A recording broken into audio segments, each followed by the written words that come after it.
Welcome to the ITSP Magazine Podcast Network, a modern, innovative multimedia platform, broadcasting ideas and connecting minds. Every company has a story to tell, from the small startup to the large enterprise, and everything in between. This is one of them. We hope you enjoy this brand story conversation.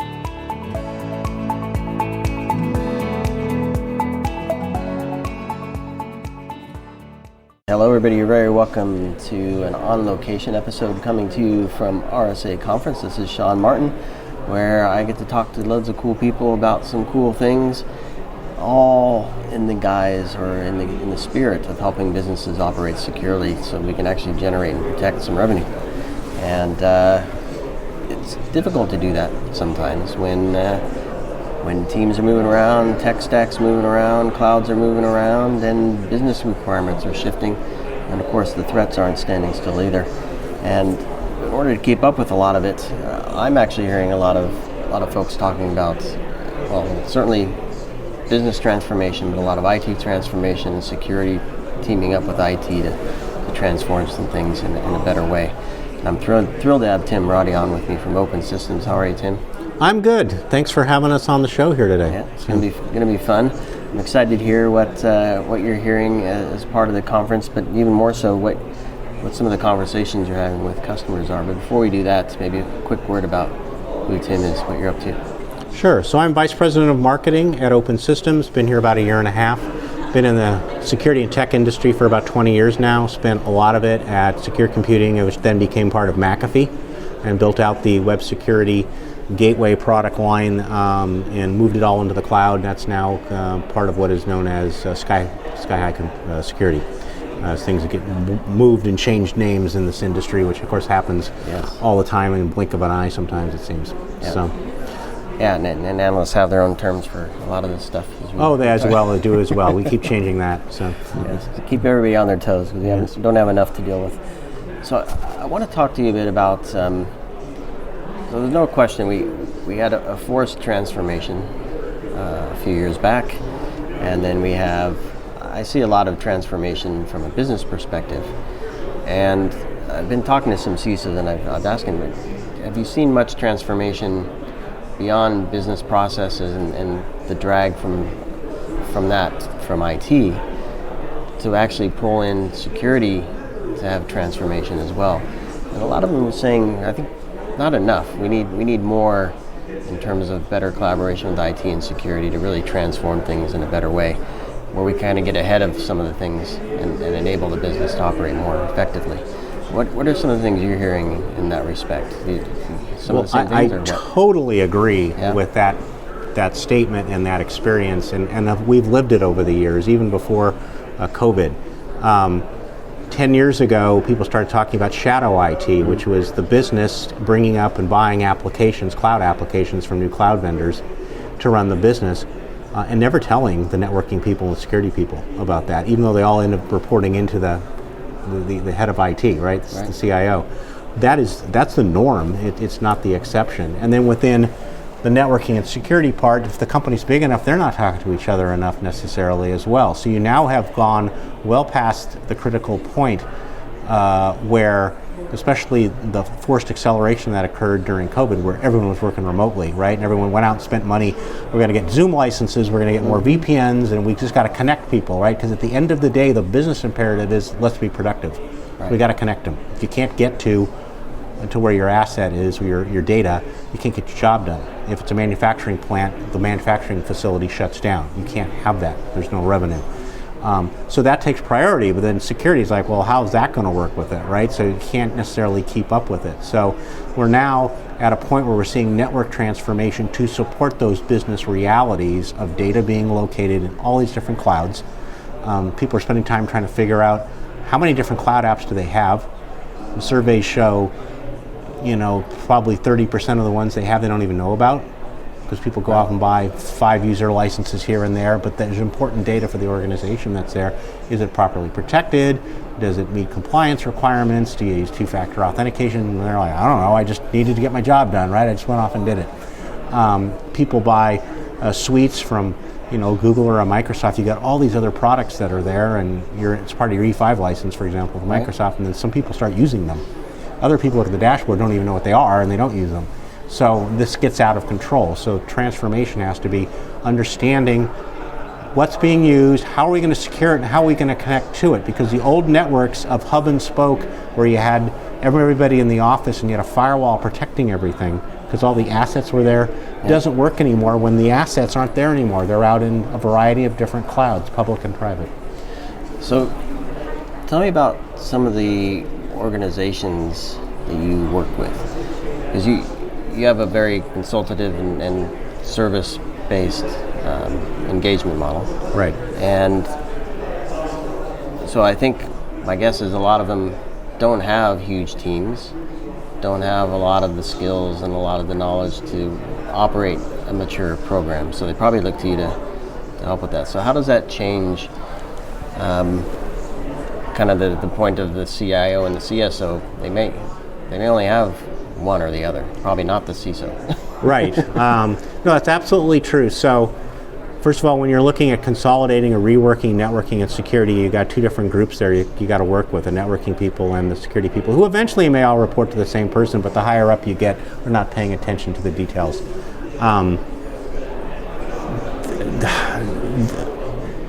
Throughout the entire market, you have individuals at the highest end, the largest organizations, who have no problem hiring and keeping networking and security staff.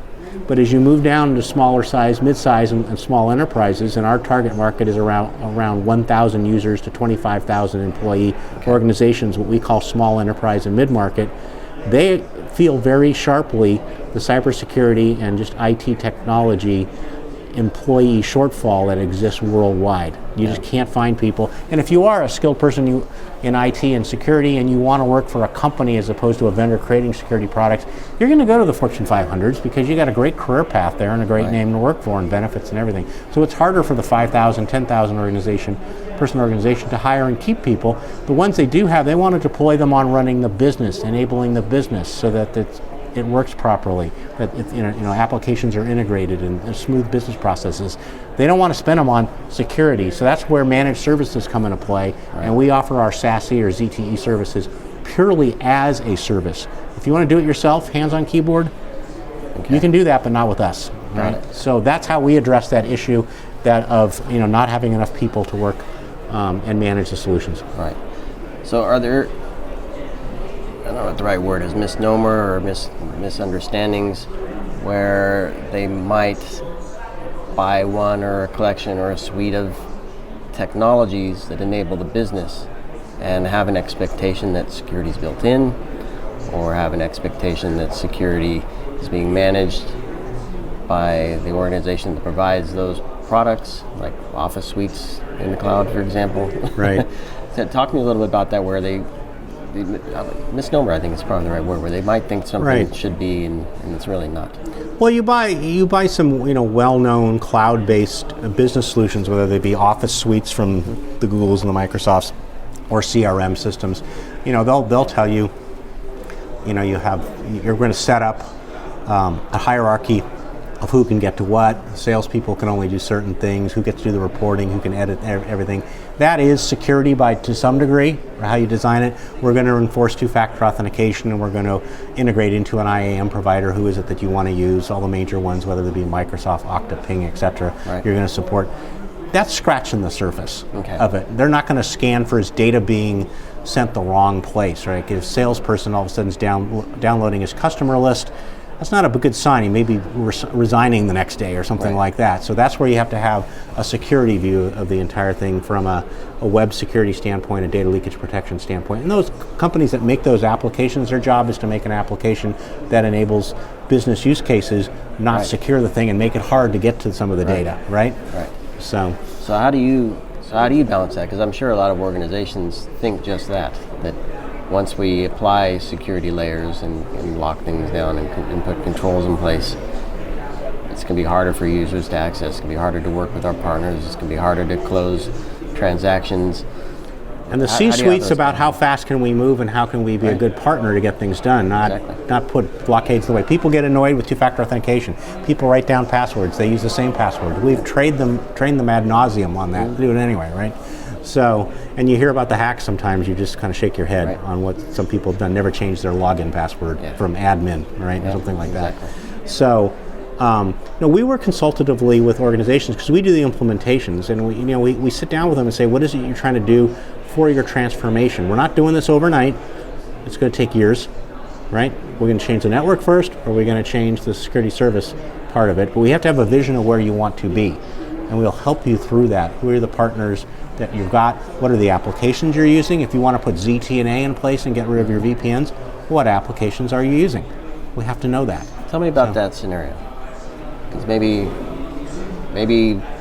organizations, security teams have heard others do that, right? To ZTNA. They don't quite understand what that means. Can you paint a picture for them? Right. So right now, users, especially remote users, would typically, if they're going to get to private acts, especially applications you've created yourself and you've got running in your own data centers, okay, that some group created, and once again, IT created them, and security probably doesn't even know about them, right? They may not be in a typical HTTP protocols. They could be using UDP or something like that, right? So those users know if I hook up to the VPN, connect to that firewall, I can get in. I'm in the network. I can run around as if I'm in the office and get to everything. You want to go to ZTNA, you want to put a policy enforcement point in front of every single one of those applications. So if you're going to transition that, which first thing you want to do is take your web security logs. If you're going through a web gateway on premise there, let's run a report and see what people are going to. Okay, take away all the public stuff. They went to CNN.com, they went to their local newspaper, they went to weather.com, they went to their bank. Get rid of all that stuff, that's fine, okay? And look at all the other applications. You can come up with a list of, oh yeah, we know we use Salesforce, we know we use this, we know we use that. Great. What are all the other ones that are unnamed? Then you got to start doing a little work and research what they are. You may know some well-known ones that are internal, but what people are always worried about is if I turn off that VPN, I think I've done zero trust network access, and all of a sudden there's some guy who's going to some app we didn't even know about and now can't get there. Right. So you end up leaving on the VPN, and so they can use that.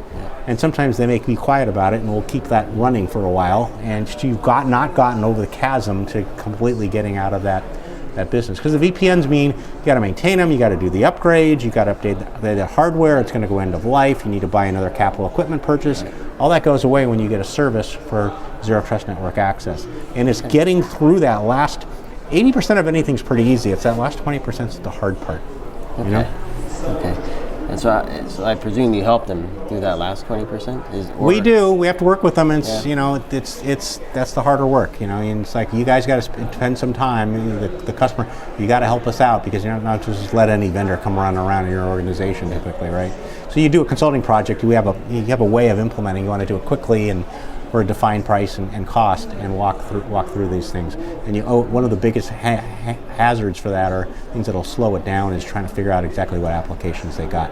And there's always that worry: did we get them all? It's like when an organization decides, it's been around for a while, decides to clean up their Active Directory list. It's like, why do we have all these things? Well, one way to do it is turn them off. More garbage than you can turn them off. You'll find out real quick. Depending how big the organization is, how critical it is, maybe you do turn them off and you see who screams, right? So, because we did them 5 years ago for a reason, and those people aren't even here anymore. Right. So how we start a transformation, we get 80%, we get the last mile 20%. Yeah. Now what? It's not a set and forget it, is it? Oh no. Well, we're going to run it for you in our case. Okay. Right. If you're doing it yourself, you are going to have to maintain it, which is resources have to spend time on it, right, to do that. But so it does have to be, you stay on top of it, and then you have to monitor it to make sure it's working properly. You're not getting people getting logged out. If someone says I can't get to something, why? You've got to triage that. So that's all part of that. You were trying to do that with a VPN. You've now gone to a managed service provider like us, taking care of it with in our case, with our own tech stack. We're going to monitor those things proactively as well, and make sure and look and see are we seeing any changes in behavior. You can also see some anomalous behavior where you think maybe someone's a password issue or something like that, right, from a security standpoint. But if you're using two-factor, you're going to eliminate most of that problem anyway, right, because the attacker's not going to have access to your your phone token. Right. You know, So give me some customer stories of outcomes. Where have they made huge strides in IT transformation, security built in by design from the start, right, with your support, getting it rolling and managed? Well, we see examples. For example, we have a lot of customers in the manufacturing area. Okay. Manufacturers have plants with automated equipment. That equipment, some of it can be quite old, now has controllers in front of them that are digital. So they can't be firewalled off from the network anymore, because you have to be able to get into them to handle the controllers, those upgraded digital controllers. So use cases are putting zero trust network access in to only let people get into those controllers that are allowed to. It's a small handful of people, maybe some external contractors. So when we do a ZTNA for IT, we oftentimes, if they're a manufacturer, do it for OT as well. We like having the same solution, and we've got control and somebody who really knows what they're doing, because the manufacturing people, they're about manufacturing. They don't know the security necessarily. They may not even ever worry about it, because if you were firewalled off within DMZ and no one could even get to your plants, you don't have to worry about a lot of things.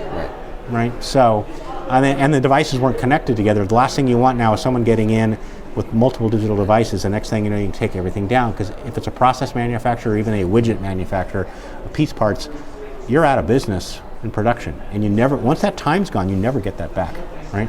Yeah. So, are you seeing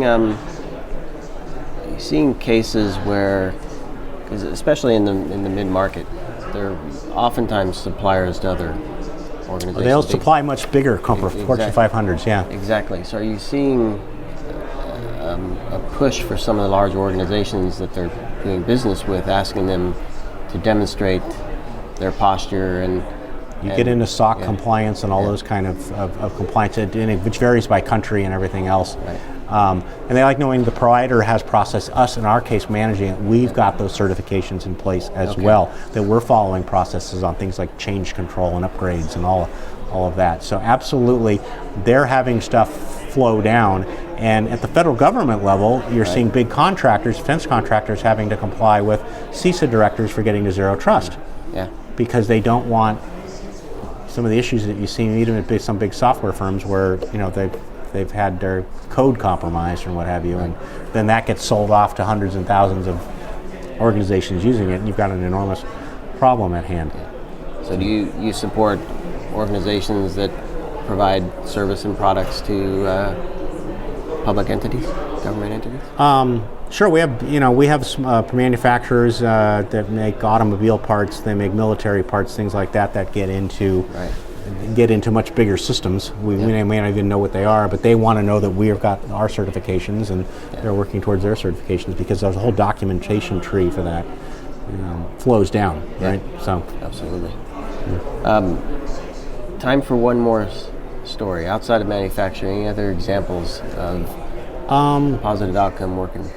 Yeah, I mean, it's just in general, in terms of reducing costs and getting off of MPLS, is still, a third to 40% of the world still is on MPLS. Okay. There's still a lot to be moved there to get to using the internet as your backbone and having these smart points of presence that aren't necessarily managed by a telco. But we partner with the telcos in terms of running these down, and then we run that SD-WAN for them. And you do it, and the use case there is to reduce costs and be more flexible. Right. Because you can bring up a site very quickly. A lot of organizations that'll get off MPLS will still keep it around in small amounts. They want it as a backup. They want to connect a critical plant to a corporate entity or a critical branch office on one side of a continent or a country to the corporate office. So they still have those use cases, but it's dramatic reduction in it. We're still years and years away from MPLS going completely away. It's still a multi-billion-dollar industry there, but it's evolving, and you need the SD-WAN to get to an environment that is SASE. You're not going to do SASE if you're on MPLS, because you'd be routing everything back to corporate and then back to the cloud and back again. Too many hops. You want to reduce the hops. You want to be as close, the user as close to the data as possible, while still enforcing secure policy access. Yeah, simplicity. At least it doesn't make security harder. Right. You don't want to make it hard, but you've got to make it reliable, and and you want secure connectivity, not just connectivity. Yep. That is a good user experience, and we talk about SASE experience. in what we do, because we want it to be a great experience for the user, the organization that buys it, and that keeps them as a customer if they have a great experience. Yep. So. Fantastic. Well, Tim, it's been a pleasure chatting with you. Likewise, enjoyed it. Thanks. Hope you have a good rest of the week at RSA Conference, some good conversations, and thanks for helping the mid-sized enterprise and mid-sized market stay secure. Well, we enjoy it, and we look forward to talking to the folks listening and hopefully discussing with us their needs. Yep. Thank you. Absolutely. Be sure to check out Open Systems on ITSP Magazine. Connect with Tim Roddy, and I'll put links to all that so you can meet with the team, learn more, and get some help as you transform your network and secure it along the way. So thanks everybody listening. Thanks Tim for joining. Catch you on the next one. Thank you.